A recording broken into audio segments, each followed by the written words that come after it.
سڵاوتان لێبێت بینەرانی ئازیزی تەلەڤیزیۆنی کۆمەڵە. لە درێژەی بەرنامە تایبەتەکانی تەلەڤیزیۆنی کۆمەڵە بە بۆنەی 8 مارس لەگەڵتانم.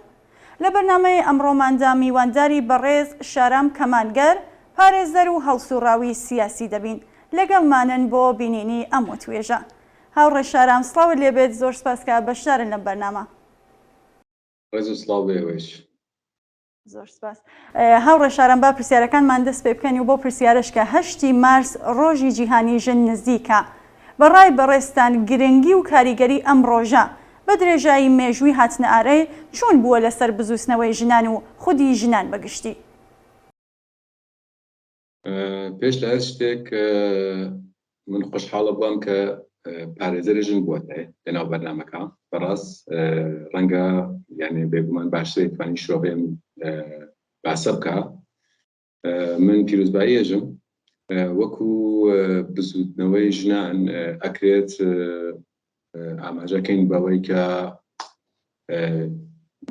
جنبشی ژنان، بزوتنەوەی ژنان بە فۆرمێک بزوتنەوەیەکی حەقخوازیە، وەکو مافی ئینسان. جا وەکو خۆی ماف لە جێگا مەترەحە بێت کە ماف نەما بێت یا ماف لێ سەنرا بێتەوە، یان لە مرۆڤ سەنرا بێتەوە. ئەم شتە بە فۆرمێک مێژوویەتان باسی لێ بکەین. مێژووناسە سوسیالیستەکان باش ئاماژەی پێکەن بە بڕوای من هەڵەگەڕنەوە بۆ پێش لە 50,000 ساڵ. پێش لە 50,000 ساڵ بە وتەی ئەوان و ئەو داکیومنت و ئەو بەڵگە و ئاسوارەوە ئێمە ئێستا لە بەردەستمان هەیە شێوازێک لە بەرابەری بووە، شێوازی لە مدیریەتی ژنان لە کۆمەلگای بەشەریەتی ئەو کاتا بووە. لەناو ئەم مێژووەی پێش لە 50,000 ساڵە شەڕێ تۆمار نەکراوە، بێعەداڵەتی تۆمار نەکراوە کاجێکە ئێمە ئیسا ئەیزانین. دوایی سیستمێک تێتە ئارا و سیستمی هیرارشیکیە کە بە تەماعی گرتنەوەی منفعەتی فرەتر لەلایەن پیاوە تێت بە شێوازێک کە ژنەکان بەری ئەگرن و مقاومەتەکەن. دوایی پیاو ئەو شتێک لە بەرابەر خۆی ئەوێنی هێزەکە، هێزێکی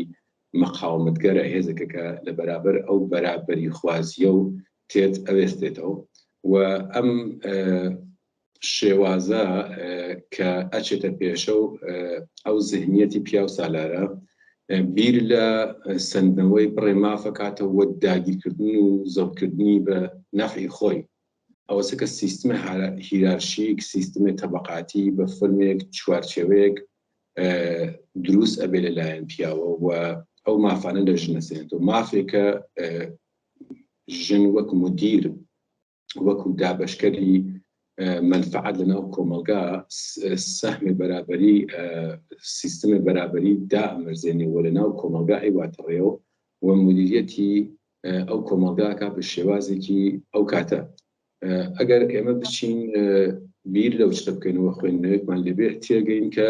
مێحوەریەتی مەعاش لە ئەو کاتە کشاوەزی بوو وەکو کشت و کاڵ، کە لێرا وەکو مەحسوڵی ئیزافە ئەگەر شتێ بێت هەر لەلایەن ژنان و دابەش کرا بۆ ئەو کەسانی تروان نیازمەند بوون، وانەیان بووە. پیاو لێرا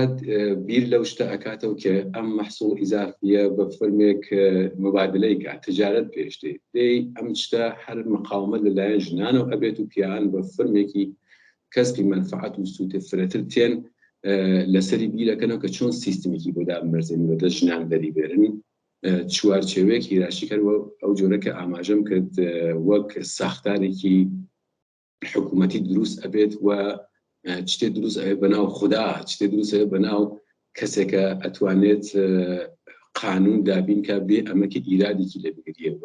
دینەکان تێنە بەرەو، دینەکان دروستە بن لە فاصلەی تقریباً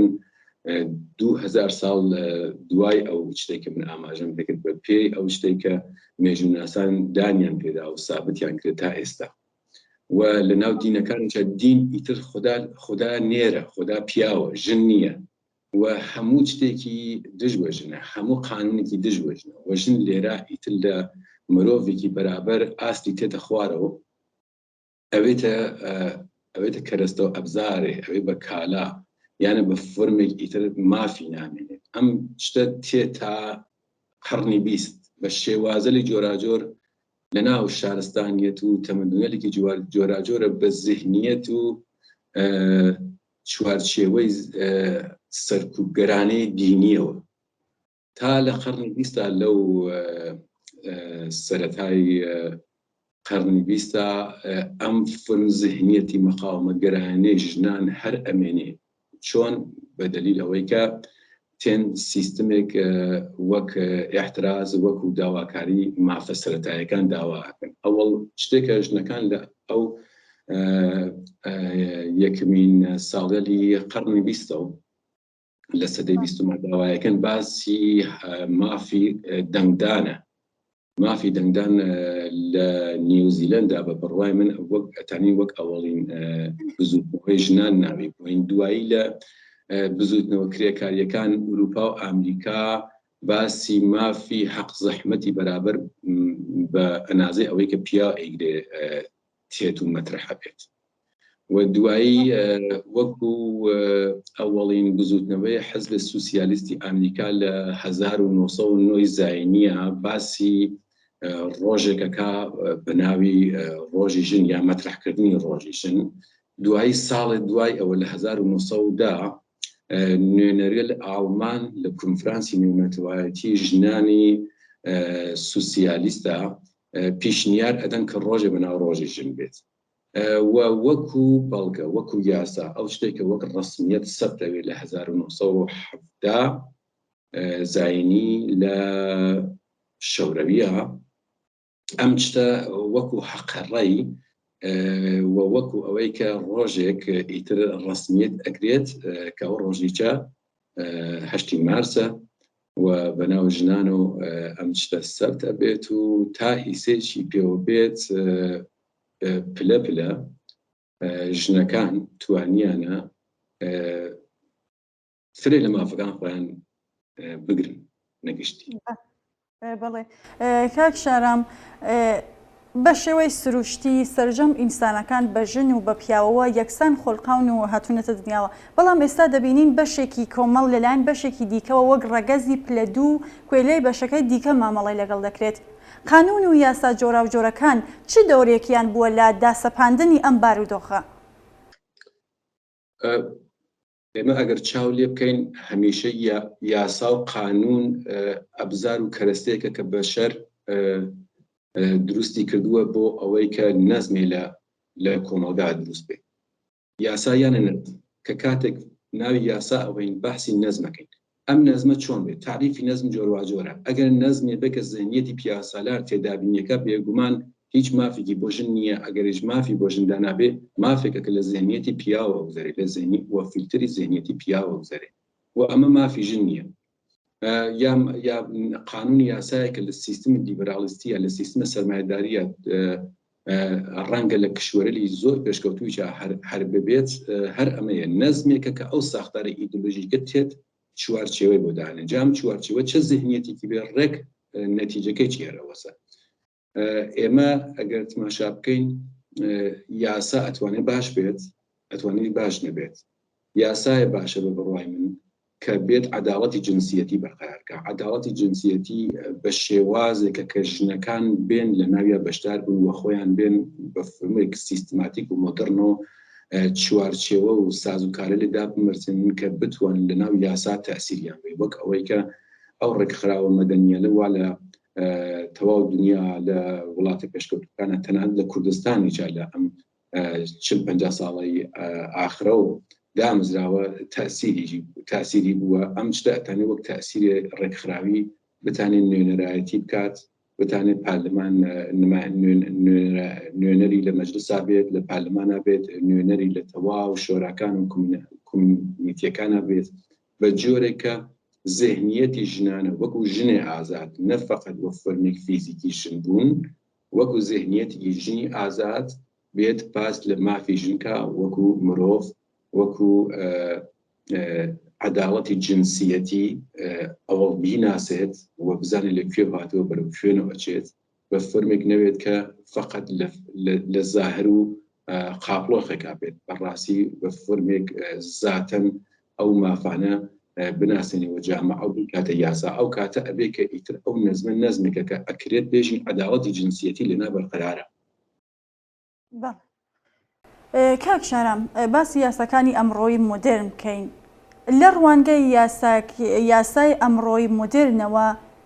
ژن خاوەنی چه حەق و حقوقێکی مەدەنی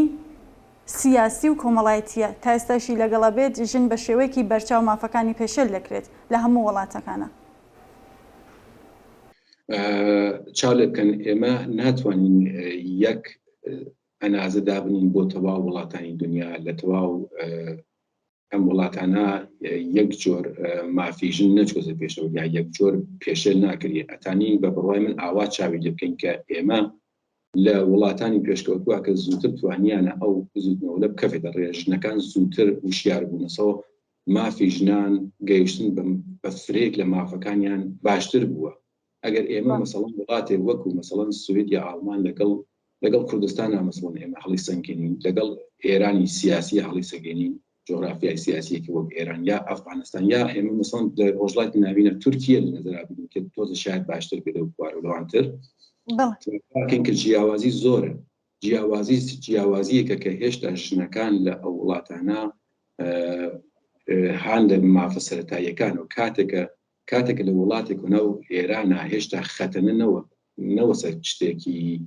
قانونی کە نەکرێت یعنی وەک مەمنوعیەت دەی لێرە ئێمە تەنیا نەتیجێگە بین کە لێرە هێشتا مافی ژن لە وڵاتێک وەک ئێرانە حالە سەرەتایی باسەکە و کاتێکە هێشتا ژن ناتوانێت سەربەخۆ بژی، ناتوانێت سەربەخۆ داوای تەلاقکە لە پەیوەندیکی وەکو ئەزدواجە، ناتوانێت بێت لە خارج بێ لە مەرزۆ یانە بێتە دەرەوەی ئێران و بێ ئەوەی کە شوەکەی ئیجازە باید یان نەیدا یانە خۆی سەربەخۆ ئەو بڕیارە بە ئێمە تماشاگەین هێشتا لە ئێرانە سەرڕای ڕێزم بۆ تەواو ئەو چالاکیانە من لە بواری قانونەوە مەبەستم. هێشتا سەرەتاکانی مافی مرۆڤ هێشتا هەر لە سەرەتاکانی مافی ژنانەوە ئەوەسە کە لێرایتە تۆ عەداڵەت نابینی لە بواری یاساوە. بەڵێ کاک شارام، لە یاسای بنەڕەتی کۆماری ئیسلامیدا لە چەندین بەند و فەسڵدا ئاماژە بەوە کراوە کە ژن و پیا و بەرابەرن لەبارەی قانونیەوە، بەڵام بە ڕەچاوکردنی مەوازینی ئیسلامی بەڕێستان ئەمە چۆن تەرجەمە دەکەنەوە؟ بڕوانن یاسا وەکو قانون هاتنەوەی بۆ ڕەنجەڵاتی ناوین کەمتر لە 100 ساڵە. من لە 1-2 بەرنامەترا لە باسی لە جۆرواجۆرە باسی یاسای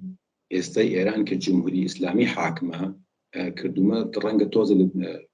ڕێل دۆستان بە هەڵە تێگەیشت بێتن. یاسا لە ڕۆژڵاتی ناوینە هەموو وڵاتەکان لە ئوروپای گرن. کاتێ لە بۆ نمونە مەسەڵەن ئێران لە نەزەرا بگرین تۆزە عینیترە لە ئێرانە و هاتنەوەی ڕەزاخانەوە کە دوایی ئەوێتە پاوشا دەورش ڕعبێ بەناو ئێرانی مۆدەڕن بە فۆرمێک دەوڵەت نەتەوەیەک دروست ئەبێ بەناو ئێران و ڕەزاخان بە فۆرمی دیکتاتۆریێت شێوازێک ئەوێت مۆدەڕنیتر لە ئێرانە ڕەواژ بە یەکێ لە ئەبزارێکە لە ناو دنیای مۆدەڕنە هەیە و یاساس باسی عەداڵەتخانە و باسی نەهادێکە ڕێکخراوێکە بەناو دادگا بەناو شێوازێک لە دادخوازی خەڵک و لێرە بنەڕەتی ئەوێتی یاسا لە ئێرانە نییە. ئەو شتێککە پێش لە هاتنەوەی یاسا لە دۆران ڕەزاخانە بوو شێوازێ عورفی دینی مەزهەبی بوو لە ناوچە جۆرواجۆرەکانە. لە ساڵ 1305 کۆچی بەرەو ئەمدا دەستور درا کۆمەڵی مافناسی ئێرانی کە لە کشوورە ئەوروپایەکانە دەرسیان خوێند بوو لە بواری یاسا بێن کۆمەڵی یاسای ئوروپا بێنە ئێران بۆ وەری گەڕنەوە سەر زوانی فارسی. ئەم یاسالە لە فەرەنسا و لە فەنلاند و لە وڵاتەکانتر ئوروپا و هاتە ئێران لە 1305 بەرەو ئەمدا تقریبا 6-7 ساڵ پێش. ئەم یاسالە هەر ئێستێکی پێوە بێ لە کایسە جمهوری ئیسلامی هەست لە بان کاغەزەوە بە نووسراوە شتێ باشی تایە. مەسەڵەن بۆ نمونە هەر ئایسە هەر ئەو قانون ئەساسیە کە لە دۆران ڕەزاخانە هات ڕەزاخان و حەمەڕەزای پەهلەوی کوڕی و ئێستای جمهوری ئیسلامی و دوو دانەشایە و تاخامنەئی چەندانە چت باشیاتیا مەسڵەن ئەسلی 3 قانون ئەساسی ئەسلی 21 ئەسلی 82 ئەمانە باس لە عەداڵەتی جنسیەتی باس لە مافی ژنانەکە باس لە فرێشتر بنەڕەتی ئەکا کە لە ئوروپا باش ئەچێتە پێشەوە وەلە لە ئێران ناچێتە پێشەوە فەقەت لەبان کاغەز و نووسیار ئەگەر بچن قانونی ئەساسی جمهوری ئیسلامی ئێران بێرن ئەوەیە هاتیە بەڵام خۆ هین خامنەیی یا هین خومینی نییە ئەمە هین جمهوری ئیسلامی نییە هین حەمەڕەزای پەهلەوی و باوکی نییە ئەمە لە فەرەنسا و فەنلاندەوە هاتیە و هەڵگەڕیازۆ سەر زوانی فارسی جا ئەم کۆمەڵە قانونە وەک قانونی ئەساسی وەکو قانونی مەدەنی وەکو قانونی حمایەت لە خانەوادە گشت ئەمانەت وەرگێڕاوی زوانە ئوروپایەکان و وڵات ئوروپایەکانە بە دەستکاری ئێرانیەکانەوە جا لە سەردەمێکە لە سەردەمی پاڵەویە بەجۆرێ دەستکاری ئەکرێت و ئەگۆڕدرێت لە دەورەی جمهوری ئیسلامیە بەجۆرێتە لە پرسیارەکەتان ئەگەر من باش تێگەیشت بێتم لە ناو قانون و یاسای ئێرانە ئێمە بڕە چتمان هەیە بەڵام ئەو تیکەی لە پرسیارەکەی ئێوە کە بەحسی مخالفەتی با موازین ئیسلام ئەمە ڕێک وەسە ئەوەی کە ئێمە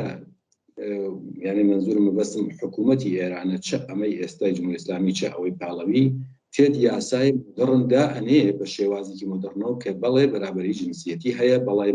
ژن مافی هەیە چ ئەمە بەڵام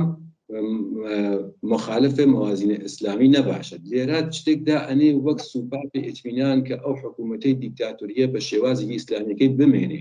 یعنی چی بەسم کە مخالف موازین ئیسلام نەبێ یعنی ئەوەی کەم لێنا فەقیه شیعە یا فەقیه سنی وەک ئەوەی تاڵبان یا نه ئەگەر بگەڕین بۆ سیستمی پاوشایەتی ئەژێ ئەگەر مخالفی مەسەڵەن شێوازی حکمڕانی عەلا حەزرەت هومایونی نەباشێت تۆجۆکەی چێژم یعنی هەر کامێکیان بە شێوازێکە ئەو دیکتاتۆریەی داسپاوەی قەیمیەی مرتجعە بە فەرمێک سوپاپێ دانن لە کنار ئەو وشە شیرینە لە وشە لێکن کە وەختێکە چاو ئەی وێنێ ئێژێ وای چنێک ئەمە ئازادی تایە ئەمە چنێک عەداڵەتی تایە چەنە شیرین و جوان و بە ڕۆژ و مدەرنە بەڵام وانیە بەخاترەوەی کە ئەو سوپاپ لەم ئەس لە ئاخری ڕستەکە و کە هەر کاتێ موقعیەتیان لە فەرمێکەوە کە خۆیان تەفسیری ئەەکەنەوە کەفێتە خەتەرەوە تفسيره بنفع خوان وسيستم حكومتي خوان ليك بله لا سەروبەندێکدا بەهشتی مارس ڕۆژی جیهانی ژنەوە نزیک دەبینەوە کە شۆڕشێک لە ئێرانە ماوەی 6 مانگە لە ئاداردایە بە ناوی شۆڕشی ژینە تەوان ئاگادارن شۆڕشی ژینە سلماندی ژنانی کوردستانی و ئێران تا ڕادەی باش توانی ویانە بیسەلمێنەکە گەیشتوونەتە ئاستی بلوغ و کامل بوون ئیتر پێویستیان بە سەرپەرست و خەیم نییە لە ڕوانگەی بەڕێستانەوە دەوری ژنان لەم ئاخێزەدا و ڕادەی قوربانیەکی داویانە لە چه ئاستێکدایە من ئەتوانم ئاوا بێژم کە بزوتنەوەی کۆمەڵگایی هەمیشە پێش لە قانون و حکوومەتەکان بووە تەنانەت لە ئوروپا و ئەمریکای چاکە باسی مافی ژن لە شێوازی مدڕنەکەی کە ئێمە باسیەکەی نمونە هەشتی مارس لێنێچۆ هەروە بوو یانێ هەمیشە بزوتنەوە چەپەکان بزوتنەوە فەمینیستەکان هەمیشە پێش لە حکوومەتەکان بوو چه حکوومەتێکی دموکرات چه حکوومەتێکی دیکتاتوری فاشیستی و ئیسلام لە شۆڕژی ژیناوە پێش لەوەیچە ئەیستا شۆڕژی ژینە زۆر میدیایی بۆسە پێش لەوەیچە با من تۆزە بچمە دواترەوە پێش ئێمە بزوتنەوە ژنانەکانمان لە کوردستان و لە ئێرانە بووە بەتایبەت لە کوردستانە بە شێوازێکی لۆکاڵ و بە شێوازێکی سیاسی اجتماعی فەرهەنگی بۆ نمونە پێش لە ئاماژەی بوچیکەم پێش لە ئەم شۆڕشەی ژینە ئێمە چەندین حەزبمان بووە کە هەر کامێکیان بەش و حاڵخۆیان فریاکەم لە بواری مافی ژنان و ڕێکخراوی ژنان و بزوتنەوە ژنەکان و چالاک بوون هەر ئەوەی کۆمەڵا و ئەوان تریش هەر کامێکیان بەش و حاڵخۆیان تا ئەگەیەتە شۆڕشی ژینە ئێمە لە بەداخەوە ببوونێ ئەوەی کە ئێمە سیستم و ڕێکخراوێکمان نییە بۆ وەزعیەتی کۆمەلگای کوردستان و ئێران خاوەنیانش بە شێوازە علمی وەکو ئیسە ئەوروپا لە بەرچاو بگرین هەمیشە لە شۆڕژەکانە هەمیشە لە مانگرتن و احتسابەکانە ئەزانین بەڕاستی خەڵکی ئێمە چنێک هان لە چه ئاستێکە ئەم شۆڕشە نیشانیدا کە خەڵکی ئێمە بەتایبەت ژنان هان لە ئاستێکی زۆر بەرزا فرەهۆشیار بنووسە و مافەکان خۆیان هەناسن مافەکان خۆیان لە حەدی وڵاتی پێشکەوتووەکان هەناسن داوای کەمتر لەوە ناکەن بێگومان ئەم شۆڕشە نیشانیدا کە سەرەڕای ئەوەی کە حکوومەتێکی دیکتاتۆریە حکوومەتێکی فاشیستی دینگەرا هەیە لە ئێرانە ژنان بەڕاست بە فەرمێکی بەرابری خوازانەوە بە فەرمێکی ڕادیکاڵ ئەو تواناییەلیانە نیشاندا کە ئەتوانن کۆمەلگا بە و عقارێکی زۆر زۆر باش و کۆمەلگایەکی بەرابر و پڕ لە مرۆڤایەتی بوون. ئەم شتە لە شۆڕشەکان نیشانیدا لە بەردەوام بوونی نیشانیدا جا لە ڕێئەکشنێکە وا تەیفی مقابڵی فاشیست و ارتجاع وەک ذهنیەتێکی ارتجاعی و مرتجع وەک ڕێئەکشن نیشانیاندا بینیمان لە دروستکردنەوەی دروشمەلێ پیا سالارانە وەک پیا و میهن ئابادی یا میهن ئابادی یا لێترا لە ئەو ڕێکشنەکانت ئەمە جۆرێک گارد بوو لە بەرابەری ئەو شۆڕشۆ کە سەرچاوکێکی لە کوردستانە بوو لە زاگرۆسا بوو و بێگومان ژنانێت لە ئێرانە هەر پشتیبانی مایەنەکە تەنانەت شتێکە بەڕاستی زۆر جێ خۆشحاڵی و دڵخۆشکەر ئەوەی بوو کە سەرڕای ئەو بیرە کە ڕەنگە من خۆم بم کردایەتەوە لە بەلوچستانی جە تۆ ئەم شتا بینی یعنی تۆ لە بەلوچستانە ژنانێکە بینی کە لە ژێر لە ناو ئەو هەموو فەقر و لە ناو ئەو هەموو بەڕاستی فەقر ئاگاهی فرەتن لە گشتی تماشاکە لە ژێر ئەو دروشما خۆیان ئەبینەوە لە ژێر ئەو دروشما تێن ئەحساسی ئازادی و بەرابەریەکەن و هان لەگەڵیان. بەڵێ کاک شارام وەکو دواپرسیارم پێویستە ژنان بە چ شێوەیەک بجوڵێنەوە تا دوای سەرکەوتنی شۆڕش و ڕووخاندنی ڕژیمی کۆماری ئیسلامی بتوانن حاکمیت ناچار بکەن وەها یاسایەکی بنەڕەتی دابڕێژێت کە ژنان بە تەواوەتی بە مافەڕەوەکانیان بگەن و وەکو ساڵی 57 هەموو شتێک بەسەر ئەواندا نەڕوخێت. بێگومان جواوی ئەم پرسیارە حتمما ئەشێ لە ناو ڕێکخراوی ژنەکانە بێت و وەکو پارێزەری ئەتوانم بێژم ئەکرێت ڕێکخراوە ژنانەکان ئەو تەشەکل ژنانەکان ئەو نەهادلە کە لەسەر مافی ژنانە چن وە چالاکیان هەیە ئەو چالاکەلەوە ئاستی بەرزیان هەیە بە فەرمێک بێن پەروەردەیەک لە ناو کۆمەلگای کوردستان و ئێرانە بخەنە ڕێکە ژمارەی ژنانی چالاک وە سەتحی ئاگاهی سیاسی ئیجتیماعی فەرهەنگی پزیشکی تەواوی بوارەکان و مربوطەوە بە شەر بە فەرمێک ذهنیەتی ژنانە بچێتە سەرەوە یعنی کۆمەلگای ئاستی زانیاری کۆمەلگای ژنان لە سەرەوە بێت بە فەرمێکە بتوانن بۆ داهاتووی کوردستان و ئێران بتوان بۆ داهاتووی پارلمانێکە لێنا نوێنەرێکیان بێت نوێنەرێکە ذهنیەتە ژنانەی بێ نە فقط وەکو ئاناتومی فیزیک ژن بێ. ئێستا هەستمان لە پارلمانی لە مەجلسی شۆرای ئیسلامیە یا لە مەعاونی سەر و کۆماری ئێران ژن هەیە بەڵام ئەوێنی سالارتر لە خۆی نییە بە فیزیک ژنە ئەنا ذهنیەتە ژنانەی نییە هیچ باوەڕێکی بە ئازادی بەشەریەت و مرۆڤایەتی و ئازادی ژن نییە. پێویستە ئەم ڕێکخراوە مەدەنیە لە حوزەی ژنانە کارکەن ژنان بەشدار بوون ژنانی بەشدارمان هەیە بەڵام بە بڕوای من ئەبێ فرەتر بنەوە ئەبێ سەتحی ئاگاهیان ئاستی زانیاریان بەرزتر بێتەوە بە شێوازێکە ئەو تاثیرگوزاریانە لە ناو کۆمەلگا فرەتر بێت هەرچی تاثیرگوزاریان فرەتر بێت لە ناو کۆمەلگا لە ئاستی سیاسیکی بەرزا بێگومان باشتر و خاسر ئەتوانن بگەن بە حەقەکانیان و مافەکانی. بەڵێ زۆر سپاس هاوڕە شارە من پرسیارێکم نەماوە ئەگەر بۆ خۆتان پێویستە ئاماژە بە شتێکی نەوتراو بکەن بفەرمۆن. هیوادارم شۆڕشێکە لە کوردستان و ئێرانە دەستی پێکرد و بگێت بە ئامانجی بگێت بە ئازادی و بەرابەریە بۆ تەواوی خەڵکانی ئێران و دوایی پەرەپسێنێ بۆ تەواو ڕۆژهەڵاتی ناوین. بێگومان هەروەکە تەسیرێکی بووە لە تەواو دنیا ئێستا باسی ژن ئازادی وە چەندین زوانەکە بێگومانم تاثیری معنەویە هیوادارم بە فەرم فیزیکی بە فەرمە عینی ببینینەوە. هیوایە تریشمەت لە ناو ئەم بزوتنەوە ژنان ئەو ڕۆڵی پێشەنگایەتی خۆیانە هەر بیتێڵن لە دەستی نان و هیوادارم ئایندێکمان بێت کە نەهەرژن ئەو ڕەگەزەکانتر ئایسا باسی حقوقی مرۆڤ چۆسە پێشەوە هەرەوە نەما کە باسی ژنی پیا بێ ئێمە ڕەگەزە لێ تریشمان هەست لە ئەدەبیاتمانە تاثیردا بنێ لە ذهنیەتمانە تاثیردا بنێ کۆمەلگای مەبرە کۆمەلگایەکی کراوە بچێت کە تەواو ذهنیەتەکان تەواو جندرەکان هۆمۆسێکشواڵەکان نەهەرژنەکان بگەین بە حقوقێکی شایستەی بەشەر بە جۆرە نیچە قەشەنگ هێژێ من ئاماژێ بکەم هێژێت کۆمەلگای سەرمایه‌داری ذهنیەتی سەرمایه‌داری ژنی زەعیف کرێسەوە ذهنیەتی سەرمایه‌داری ژنی زەعیف کرێسەوە بە وەسیلەی ژن پیاو زەعیف بۆسەوە جامعە زەعیف بۆسەوە ئەوەسە کە کۆمەڵناسەکان دنیا ئەوانەی وا فرە بەناوبانگن باسی ژن فرە گرینگە نرخێنن وە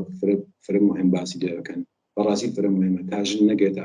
ئازادی واقعاً لە ذهنە ژنانەوە بە معنای واقعیەکەی دەرتێت کۆمەلگای ئازادمان نییە وە بەڕاستی درۆ ئەگەر بێژن ئەسمان هیوادارم ئەو ڕۆژە بگات. بەڵێ زۆر سپاس بەوە بەشداریتان. بەڵێ ئازیزان و بینەرانی خۆشەویست بەم شێوەیە هاتینە کۆتایی بەرنامەی یەکێکی تر لە بەرنامە تایبەتەکانی مربوط بە 8 مارس ڕۆژی جیهانی ژن کە میوانداری بەڕێز شارام کەمانگەر هەر سڵاوی سیاسی و پارێزەر بووین. زۆر سپاس کە تا ئێستا بینەرمان بوون. ماڵەوە.